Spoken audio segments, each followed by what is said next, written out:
কইছিলাম না ইরানকে আমেরিকা ইসরায়েল একসাথে মিলে হারাইতে পারবে না? পারিছে? পারে নাই।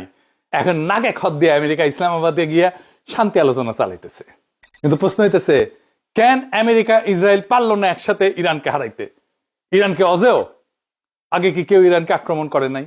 হারানোর চেষ্টা করে নাই? করছে, কিন্তু ইরানকে হারাইতে পারে নাই। এমনকি জয় কইরাও হারাইতে পারে নাই। এই ইরানে গ্রিকরা আসছিল, আলেকজান্ডার দ্য গ্রেট তাদের রাজধানী পুরাই দিছিল, কিন্তু তাদের পদানত করতে পারেনি, ধরে রাখতে পারেনি। আরবরা আসছিল, পুরা জনগোষ্ঠীকে ইসলামে ধর্মান্তরিত করছে, কিন্তু দেশটা আরব হয়ে যায়নি। আরবরাই ইরানের রঙে রঙিন হয়ে গেছে। মঙ্গলরা আসছিল, মানব ইতিহাসের সবচেয়ে ধ্বংসাত্মক সামরিক শক্তি ছিল মঙ্গলরা। দেশটা মঙ্গলদেরও গিলে ফেলল। ব্রিটিশরা আসছিল, তেল নিয়ন্ত্রণ করলো, ব্যাংক নিয়ন্ত্রণ করলো, বাণিজ্য পথ নিয়ন্ত্রণ করলো, কিন্তু রাজধানীতে নিজেদের পতাকা কাটতে পারলো না। রাশিয়ানরা আসছিল, অপমানজনক চুক্তি করাইলো, ভূমি কেড়ে নিল, কিন্তু উপনিবেশ বানাইতে পারলো না। ইতিহাসে প্রত্যেকটা বড় সাম্রাজ্য এই দেশটাকে দখল করতে চাইছে, কেউ পারে নাই। তাইলে প্রশ্ন হইতেছে, কেন পারে নাই? কেন পৃথিবীর কোন শক্তি এই দেশটাকে স্থায়ীভাবে গিলে ফেলতে পারলো না, পরাজিত করতে পারলো না? এর উত্তর একটা না, অনেকগুলো। আমি মোটামুটি 5টা উত্তর খুঁজে বের করছি, আর প্রত্যেকটা উত্তর আগেরটা চেয়ে চমকপ্রদ। আসেন আমরা একটা একটা করে দেখি। প্রথম কারণ হইতেছে, প্রকৃতি নিজেই ইরানকে একটা দুর্গ হিসেবে বানাইছে। মধ্যপ্রাচ্য বললে আমাদের মাথায় কি আসে? সমতল মরুভূমি, বালি, উন্মুক্ত প্রান্ত। কিন্তু ইরান সম্পূর্ণ আলাদা জিনিস।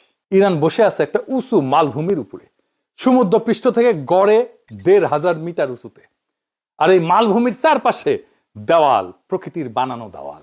পশ্চিম দিকে তাকান, ইরাকের দিক থেকে যদি কেউ আসতে চায়, তাহলে প্রথমে তার সামনে দাঁড়াবে জাগ্রস পর্বতমালা, 1500 কিলোমিটার লম্বা। 1500 কিলোমিটার লম্বা একটা পাথরের দেওয়াল, শক্ত নিরেট পাথরের দেওয়াল, উত্তর পশ্চিম থেকে দক্ষিণ পূর্ব পর্যন্ত চলে গেছে। এইগুলো ছোটখাটো পাহাড় না, চূড়াগুলা নিয়মিত 3000 মিটার ছাড়ায় যায়। আর একটা রেঞ্জ পার করলেই শেষ হয় না, পেছনে আর একটা, তার পেছনে আর একটা, শিরার পর শিরা, উপত্যকার পর উপত্যকা। একটা সেনাবাহিনী যদি ভাবে যে একটা পাহাড় পার করলাম, সমতল পাবো, পাহাড়ের মাথায় উঠে দেখে সামনে আর একটা পাহাড়, হাজার হাজার গাড়ি, রসদ, সৈন্য, সব সরু গিরিপথ দিয়ে একটা একটা করে যাইতে হইতেছে। আর এই গিরিপথ গুলোই হলো চোক পয়েন্ট, মানে গলা টিপে ধরবে। ইরানিরা ঠিকই জানে শত্রু কোন দিকে আসতেছে। পাহাড়কে যুদ্ধ করতে হয় না, পাহাড় আক্রমণকারীকে শুধু ধীর করে দেয়, তার পথ চলাকে ধীর করে দেয়, ক্লান্ত করে দেয়, যুদ্ধকে ব্যয়বহুল করে দেয়। এবার উত্তরে তাকান, ইরানের উত্তর ধার বরাবর চলে গেছে আলবোর্স পর্বতমালা, কাস্পিয়ান সাগর আর ভেতরের মরুভূমির মধ্যে একটা প্রাকৃতিক দেওয়াল। এই পর্বতমালার মধ্যে একটা চূড়া আছে, তার নাম হচ্ছে দামাভান্ত, একটা ঘুমন্ত আগ্নেয়গিরি। উচ্চতা হইতেছে 5610 মিটার। মধ্যপ্রাচ্যের সবচেয়ে উঁচু চূড়া এটা। পুরো এশিয়ার সবচেয়ে উঁচু আগ্নেয়গিরি কিন্তু এটা। জাগ্রস আর আলবোর্জ মিলে ইরানের মালভূমির চারপাশে একটা প্রাকৃতিক দেওয়াল তৈরি করছে। যে কোনো শক্তিকে ঢুকতে হইলে এই দেওয়াল পার হইতে হবে, আর সেটা কখনোই সহজ কোনো কাজ না। এন্ড থিওরিটিক্যালি ধরেন কোন সেনাবাহিনী কোনোভাবে পাহাড় পার করে ভিতরে ঢুকলো, তারপরে কি পাবে? নরক। নরক মানে আক্ষরিক অর্থে নরক। ইরানের ভেতরে আছে পৃথিবীর 2টা সবচেয়ে ভয়ঙ্কর মরুভূমি, সবচেয়ে ভয়ঙ্কর মরুভূমি। উত্তর মধ্যভাগে আছে দাস্তি কাভির, যেটাকে বলা হয় মহালবণ মরুভূমি। মানে এটা বালি না, মাটিতে লবণের পুরো আস্তরণ। উপর থেকে দেখলে মনে হয় শক্ত, কিন্তু এটা ফাঁদ, ওজন পড়লে ভেঙে যায়, ভিতরে ঢুকে যায়। নিচে নরম কাদা, সামরিক যানবাহন গেলে গিলে ফেলবে, মানুষ পা দিলে ডুবে যাবে, আর উঠবে না কোনোদিন। 77,000 বর্গ কিলোমিটার জুড়ে বিস্তৃত এই মরুভূমি। বাংলাদেশের 1.5 গুণ বড় আয়তনের সেই মরুভূমিটাই গ্রীষ্মে তীব্র গরম আর শীতে আর কাঁপানো ঠান্ডা, পানি নাই বললেই চলে। আর দক্ষিণ পূর্বে দাস্তি লুত, শূন্যতার মরুভূমি। এখানে ভূপৃষ্ঠের তাপমাত্রা রেকর্ড করা হয়েছে 70 ডিগ্রির উপরে, 70.7 ডিগ্রি সেলসিয়াস। ভয়ঙ্কর গরম, পানি ফুটতে থাকবে ওইখানে। পৃথিবীর ইতিহাসে কোনো ভূপৃষ্ঠে এর চেয়ে বেশি তাপমাত্রা রেকর্ড করা হয়নি। শত শত কিলোমিটার ধরে আর না পানি, না গাছ, না কিছু, খালি উত্তপ্ত বালু রাশি। এই মরুভূমির চিরায় সামরিক রসদ পাঠানো প্রায় অসম্ভব। খাবার কোথা থেকে আসবে, পানি কোথা থেকে আসবে, শত শত কিলোমিটার লবণ সমতলের উপর দিয়ে সাপ্লাই লাইন কিভাবে টিকে রাখবে? যাবে না, তোর উপর দিয়ে কোনো যানবাহন তো যাবে না। ইতিহাসে বহু আক্রমণকারী বাহিনী এইখানেই ভেঙে পড়ছে, ডুবে গেছে। শত্রু গুলিতে না, জমিনের নীরব প্রতিরোধে ভেঙে গেছে। আর একটা জিনিস আছে যেটা ম্যাপ জুম আউট করলে বোঝা যায়, ইরান বিশাল, 16 লক্ষ বর্গ কিলোমিটার। 16 লক্ষ বর্গ কিলোমিটার, পুরা পশ্চিম ইউরোপের চাইতেও বড়। এটা কেন গুরুত্বপূর্ণ? সামরিক কৌশল একটা কনসেপ্ট আছে, এটা হচ্ছে স্ট্র্যাটেজিক ডেপথ বলে। মানে সীমান্ত পার করলেই যুদ্ধ শেষ না, একটা দেশের অভ্যন্তরে সকল স্ট্র্যাটেজিক গুরুত্বপূর্ণ টার্গেট দখল করতে হয়। তেহরান উত্তরে, ইস্পাহান মাঝখানে, সিরাজ দক্ষিণে, সব ছড়ায় ছিটায়, সীমান্তের কাছে কোনো গুরুত্বপূর্ণ টার্গেট নাই। যত ভিতরে ঢুকবে সাপ্লাই লাইন তত লম্বা হবে, আর লম্বা সাপ্লাই লাইন মানে বেশি দুর্বলতা। তাহলে ইরানে ঢুকার রাস্তা কয়টা? পশ্চিম দিক থেকে, ইরাকের দিক থেকে জাগ্রসের গিরিপথ দিয়া। এটাই ইতিহাসের সবচেয়ে বেশি ব্যবহৃত পথ। কিন্তু পাহাড়ি ঠিক করে দেয় আপনি কোথায় যেতে পারবেন না, কোন স্পিডে যেতে পারবেন। উত্তর থেকে ককেশাস অঞ্চল থেকে আলবোর্স পার করতে হবে, তারপরে কাস্পিয়ান আর মালভূমির মধ্যে একটা সরু করিডোর আছে। পূর্ব থেকে মধ্য এশিয়া থেকে ইরানের সীমান্তে পৌঁছানোর আগে পৃথিবীর সবচেয়ে দুর্গম আর শুষ্ক ভূখণ্ড পার করতে হবে। প্রত্যেকটা দিকে এক এক ধরনের সমস্যা, দূরত্ব, উচ্চতা আর মরুভূমি। এর মানে কি ইরান জয় করা অসম্ভব ছিল? না, ইতিহাস সেটা বলে না। আলেকজান্ডার পারছিল, মঙ্গলরা পারছিল, এবং ভয়ঙ্কর ভাবেই পারছিল। কিন্তু খেয়াল করেন, মঙ্গলদেরও কিন্তু একবারে বিজয় আসেনি। পৃথিবীর সবচেয়ে ধ্বংসাত্মক, সবচেয়ে শক্তিশালী সামরিক বাহিনী ছিল মঙ্গলদের। 1219 থেকে 1256, প্রায় 40 বছর লাগছে পুরা ইরান দখল করতে। 40 বছর, একাধিক অভিযান পাঠাইতে হয়েছে। জালাউদ্দিন খোয়ারেজম শাহ সিন্ধু নদী সাতরায় পালায় যায়, আবার ফিরে এসে 1 দশক ধরে লড়ছে। পাহাড়ি দুর্গগুলো দখল করতে আলাদা অভিযান লাগছে। আর মঙ্গলরা জয় করার পরে কি হইলো? কয়েক প্রজন্মের মধ্যে তারা নিজেরাই ফার্সি ভাষা, ফার্সি সংস্কৃতি, এমনকি ইসলাম গ্রহণ করে ফেললো। ইরান জয় করা গেল, কিন্তু ইরানকে মঙ্গল বানানো গেল না, বরং মঙ্গলরাই ইরানি হয়ে গেল।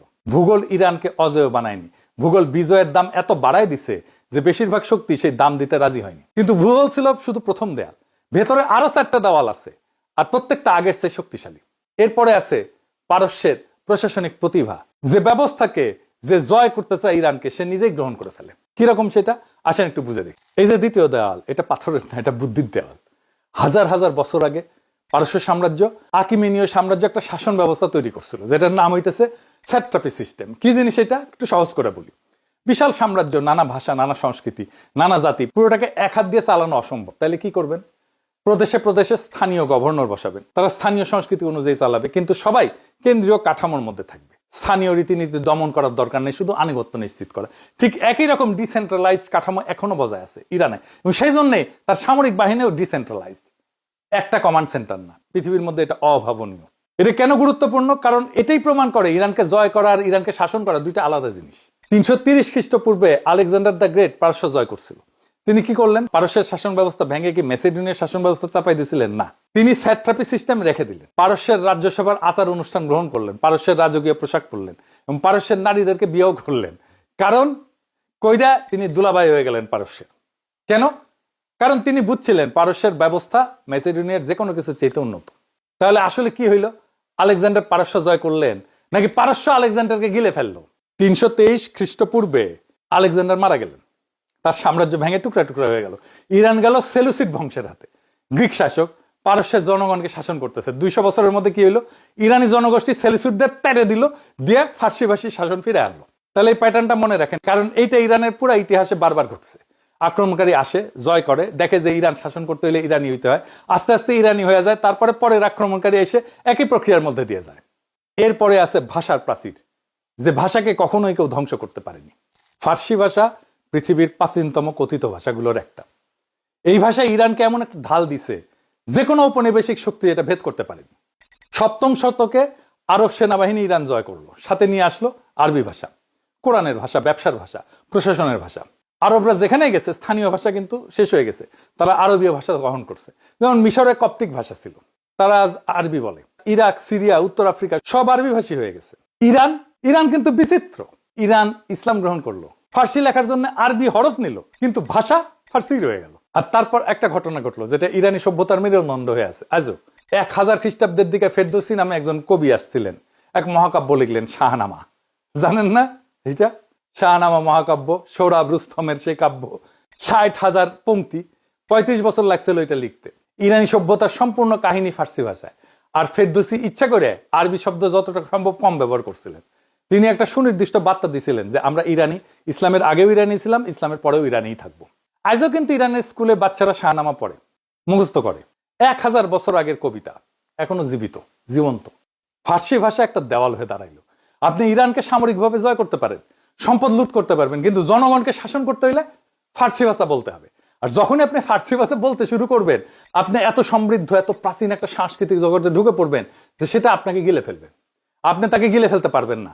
আমেরিকানরা ইরান দখল করলে ওই ফার্সিতেই কথা বলতে হবে, উপায় নাই। গোলাম হোসেন। এরপর হচ্ছে আরেক প্রতিষ্ঠান, যা একটা সাম্রাজ্যকে হারাই দিল একটা গুলি না ছুড়ে। কি ঘটছিল সেটা? এটা হইতেছে ইরানের ধর্মীয় প্রতিষ্ঠানের সাংগঠনিক শক্তি। 1891 সাল ইরানের সরকার ব্রিটিশ ইম্পেরিয়াল টোবাকো কর্পোরেশনকে একটা চুক্তি দিল ইরানের সমস্ত তামাকের উপরে পূর্ণ একচেটিয়া অধিকার। মানে কি, ইরানের কৃষক তামাক ফলাবে, কিন্তু বিক্রি করতে হবে যে দাম কোম্পানি বলবে সেই দামে। ইরানের ব্যবসায়ী তামাক কিনবে, কিন্তু কিনতে হবে ব্রিটিশ কোম্পানির কাছ থেকে যেই দাম কোম্পানি চাইবে সেই দামে। মানে কৃষক বেচবে সেই দামে যেই দাম কোম্পানি দিতে চায়, আর কোম্পানি বেচবে সেই দামে যেই দাম কোম্পানি চায়। বুঝছেন, দুই দিক থেকে কাটছে, যেতেও কাটে আসতেও কাটে। ব্রিটিশরা ভাবছিল ব্যাস আর একটা ব্যবসায়িক চুক্তি, ভারতে যেমন করছি এখানেও তেমন হবে। তারপর যেটা ঘটলো সেটা ব্রিটিশরা কল্পনাও করেনি। কি ঘটলো? গ্র্যান্ড আয়াতুল্লাহ মির্জা হাসান সিরাজি, শিয়া মুসলিম বিশ্বের অন্যতম সর্বোচ্চ ধর্মীয় পণ্ডিত, একটা ফতোয়া জারি করলেন। ফতোয়ায় বললেন তামাক ব্যবহার করা ইমানের বিরুদ্ধে যুদ্ধের সমান, যে মুসলমান ধূমপান করবে সে গুনাহ করবে। ব্যাস কাম হয়ে গেল। ইরানের জনগণ রাতারাতি ধূমপান বন্ধ করে দিল। ওরা কিন্তু হুক্কা খায়, ভালোই বিড়ি খায়, মহিলারাও খায় কিন্তু সিগারেট। তারপরেও তামাকের পাইপ ভাঙা শুরু হইলো। হুক্কা, যেটা ইরানি সামাজিক জীবনের কেন্দ্রবিন্দু ছিল, প্রকাশ্যে গুড়া করে করা হইলো। শাহের নিজের প্রাসাদে, সম্রাটের নিজের প্রাসাদে তার স্ত্রীরা তামাক পরিবেশন করতো। তারা অস্বীকার করলো যে না, আমরা সম্রাটকে তামাক পরিবেশন করবো। নিজের বউ, সম্রাটের বউ সম্রাটকে তামাক দিতেছে না। শাহের নিজের ঘরও ফতোয়া মেনে চললো। কয়েক মাসের মধ্যে এই ব্রিটিশ প্রথা বাতিল হয়ে গেল। এই ঘটনা কেন অসাধারণ? কারণ একটাও গুলি ছড়া হয়নি, সম্পূর্ণ অহিংস। জনগণ শুধু পণ্যটা ব্যবহার করা বন্ধ করছে। এই একই কাজ কিন্তু আমরা করছিলাম হাসিনা আমলে ভারতীয় পণ্য বয়কট আন্দোলন করে। ইরানের তামাকের এই বয়কটটা সংগঠিত হয়েছিল ধর্মীয় নেটওয়ার্কের মাধ্যমে, যেটা রাষ্ট্র থেকে সম্পূর্ণ স্বাধীন ছিল। সরকার চাইলেও এই বয়কট থামাইতে পারত না। আর এটা প্রমাণ করলো যে ইরানের নাগরিক সমাজ এমন সাংগঠনিক ক্ষমতা আছে যে কোনো আনুষ্ঠানিক রাজনৈতিক দল বা সংসদ ছাড়াই একটা ব্রিটিশ অর্থনৈতিক কনসেশন পরাজিত করতে পারে। এই তামাক বৃদ্ধি হইল একটা টেমপ্লেট। এরপর থেকে একই প্যাটার্ন বারবার ঘটছে। 1906 সালের সাংবিধানিক বিপ্লব, 1951 সালের তেল জাতীয়করণ আন্দোলন এবং শেষ পর্যন্ত 1979 সালের ইসলামী বিপ্লব। ধর্মীয় প্রতিষ্ঠান আর নাগরিক সমাজের জোট মিলে বিদেশি শক্তিকে প্রতিরোধ করা, এই ফর্মুলা 1891 সালে তৈরি হয়েছিল আর পরে 90 বছর ধরে বারবার ব্যবহৃত হয়েছে। এরপরে আছে কালেকটিভ মেমোরি। কি সেটা? এটাই পঞ্চম দেওয়াল, আর এটাই সবচেয়ে গুরুত্বপূর্ণ। 1908 সালে ইরানের দক্ষিণ পশ্চিমে তেল আবিষ্কৃত হইল। ব্যাস কাম শেষ। অ্যাংলো পার্সিয়ান অয়েল কোম্পানি, যেটা পরবর্তীতে নাম বদলে হয়ে যাবে ব্রিটিশ পেট্রোলিয়াম, বিপি, সেই তেল উত্তোলন শুরু করলো। আর শর্তগুলো কি ছিল? পুরো ব্রিটেনের পক্ষে। ব্রিটিশ সরকার কোম্পানির 51% মালিক। আর মজার ব্যাপার, ব্রিটিশ সরকার কোম্পানির ব্রিটেনে অর্জিত মুনাফা থেকে যেই ট্যাক্স পাইতো, সেইটা ইরান তার নিজের তেল থেকে রয়্যালটি হিসেবে যা পাইতো তার চেয়ে বেশি ছিল। মানে ইরানের মাটির তেল ইরানের শ্রমিকের ঘামে উত্তোলিত, কিন্তু ব্রিটেনের সরকার ইরানের চেয়ে বেশি কামাইতেছে। 1951 সালে মোহাম্মদ মোসাদ্দেক ইরানের প্রধানমন্ত্রী হইলেন। তিনি একজন জাতীয়তাবাদী, গণতন্ত্রবাদী, একজন আইনজীবী ছিলেন। তার রাজনৈতিক অঙ্গীকার ছিল একটাই, তেল কোম্পানির জাতীয়করণ। ইরানের তেল ইরানের হবে। তিনি তেল জাতীয়করণ করলেন। ব্রিটেন ক্ষিপ্ত হইল, অর্থনৈতিক অবরোধ আরোপ করলো, পশ্চিমা বিশ্বকে বোঝাইলো ইরানের তেল কিনো না। ইরানের আয় ধসে পড়লো। তারপর এমন কিছু ঘটনা ঘটলো যেটা ইরানকে চিরকালের জন্য বদলাই দিল। ব্রিটিশ গোয়েন্দা সংস্থা MI6 আর আমেরিকান CIA মিলে একটা অভ্যুত্থান সংগঠিত করলো। ইরানের গণতান্ত্রিকভাবে নির্বাচিত প্রধানমন্ত্রীর বিরুদ্ধে অপারেশন অ্যাজাক্স নাম দিয়ে সেই অপারেশন শুরু করলো। ঘুষ দেওয়া হইলো সরকারি অফিসারদেরকে, সেনাবাহিনীর জেনারেলদেরকে, প্রোপাগান্ডা ছড়ানো হইলো, ভাড়াটে জনতা নামানো হইলো, মব নামানো হইলো, দুর্নীতিগ্রস্ত সামরিক কর্মকর্তাদের কিনে নেওয়া হইলো। অগাস্ট 1953 সালে অভ্যুত্থান সফল হইল। মোসাদ্দেক গ্রেপ্তার হইলেন। শাহ ফিরে আসলেন আমেরিকান সমর্থনে একজন স্বৈরশাসক হিসেবে। এই একটা ঘটনা, 1953 সালের অভ্যুত্থান, আজ পর্যন্ত ইরানি রাজনীতি বুঝতে হইলে সবচেয়ে গুরুত্বপূর্ণ ঘটনা। 1979 সালের বিপ্লব, আমেরিকান দূতাবাসের জিম্মি সংকট, পশ্চিমের প্রতি ইরানের চরম অবিশ্বাস, সবকিছু শেকড় এই 1953তেই। কারণ ইরানের জনগণ একটা শিক্ষা পাইছিল, পশ্চিমা গণতন্ত্র একটা অস্ত্র। পশ্চিম গণতন্ত্র তখনই সহ্য করে যখন গণতন্ত্র পশ্চিমের স্বার্থে কাজ করে। যখন করে না তখন গণতন্ত্র উল্টা দেয়।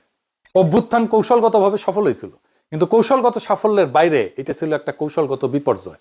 কারণ এটা ইরানি রাজনৈতিক সংস্কৃতিকে স্থায়ীভাবে পাল্টাই দিছিল, একেবারে র্যাডিক্যালাইজ করে ফেলছিল। ঠিক একইভাবে এই ঘটনা ঘটবে বাংলাদেশে, এটা সম্ভাবনা আছে। আমি বলে রাখতেছি, বাংলাদেশে যেভাবেই হোক ক্ষমতায় বাঙ্গু সুশীলদের সাথে সিস্টেম করে ইন্ডিয়ার আমেরিকার সাথে ঘুটু করে ক্ষমতা আনবে, হয় আওয়ামী লীগকে অথবা বিএনপিকে। দরকার হইলে ভোটের ফল বদলে দেবে। এটাই বাংলাদেশে একটা স্থায়ী বিপর্যয় ডেকে আনবে।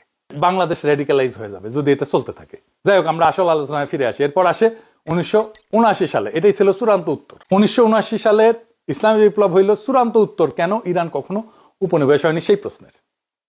শাহের শাসন, যেটা মোসাদ্দেকের গণতন্ত্র ভেঙে আমেরিকান সমর্থনে বসানো হয়েছিল, সেটা রাজনৈতিকভাবে নির্ভর করতো আমেরিকার উপরে।